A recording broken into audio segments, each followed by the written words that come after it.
Tentu kita tidak asing lagi bukan, mengenai tindakan operasi. Operasi atau pembedahan, merupakan tindakan dengan membuka bagian tubuh, dengan memberikan pembiusan untuk mengurangi keluhan nyeri, menjaga kondisi tetap stabil. Secara umum, pada tindakan operasi yang terencana, pasien diminta puasa selama 6-8 jam sebelum operasi.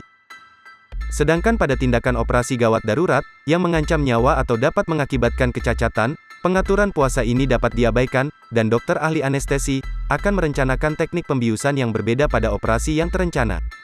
Pada pembiusan umum, pasien akan dibuat tidak sadar sepenuhnya, atau setengah sadar yang akan menyebabkan hilangnya refleks, yang dapat membahayakan tubuh, seperti refleks batuk dan refleks menelan.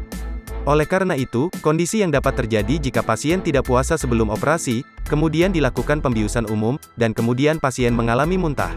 Muntahan tersebut akan naik ke tenggorokan, dan pasien tidak mampu menelan atau membatukkannya, maka sebagian makanan dapat masuk ke paru-paru. Hal ini sangat berbahaya, karena dapat menyebabkan kerusakan pada paru-paru. Selain puasa, prosedur yang dilakukan sebelum operasi adalah mencukur rambut di sekitar daerah yang akan dioperasi.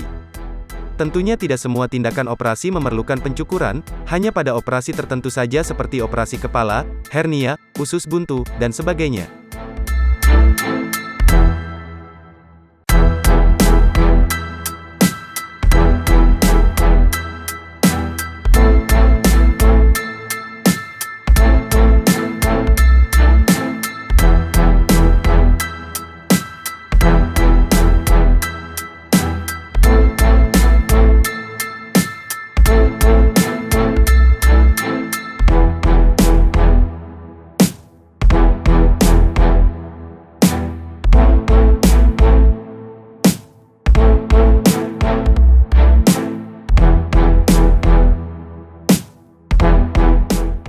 Pasien yang telah puasa 6-8 jam sebelum operasi, kemudian dilakukan operasi, pasien dapat mengalami rasa lemah, haus dan lapar.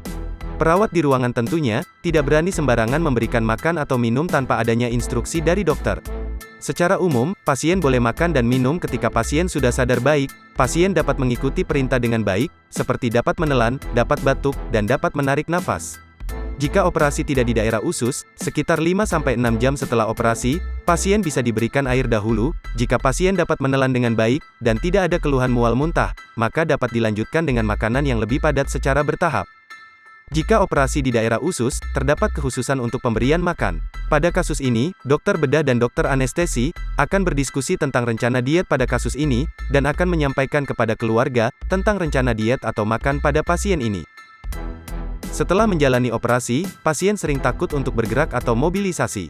Mobilisasi pasca operasi sangat penting untuk mempertahankan fungsi tubuh, mempertahankan kekuatan otot, mengurangi tekanan pada kulit. Aktivitas yang dilakukan setelah beberapa jam menjalani operasi dapat dimulai dari latihan ringan di atas tempat tidur, seperti miring kanan miring kiri, kemudian duduk, lalu berdiri dan kemudian berjalan. Tahapan melakukan mobilisasi. 1. Pada 6 jam pertama, pasien harus bisa menggerakkan anggota tubuhnya di tempat tidur, seperti belajar untuk menggerakkan jari, tangan dan menekuk lutut.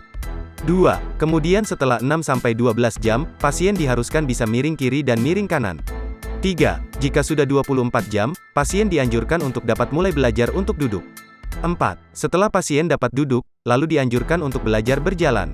Kerugian bila tidak melakukan mobilisasi setelah operasi, penyembuhan luka menjadi lama, menambah rasa sakit, badan menjadi pegal dan kaku, kulit menjadi lecet dan luka, dan dapat memperlama masa perawatan di rumah sakit. Namun, perlu juga dipahami, bahwa anjuran untuk mobilisasi ini, tidak selalu bisa disamaratakan pada setiap pasien.